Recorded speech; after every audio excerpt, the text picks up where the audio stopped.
கவிதைகள் கிறுக்கிட வேண்டாம், கசக்கியும் எரிந்திட வேண்டாம், எரிந்ததை மீண்டும் பிரித்து சிரித்திட வேண்டாமே.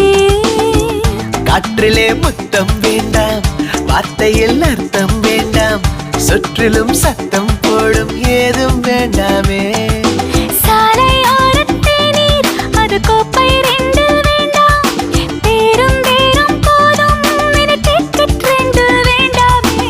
பாறை மேலே ஏறி நம் பேரை தீட்ட வேண்டாம், எல்லை கொஞ்சம் மீற இனி அச்சம் ஏதும் வேண்டாமே.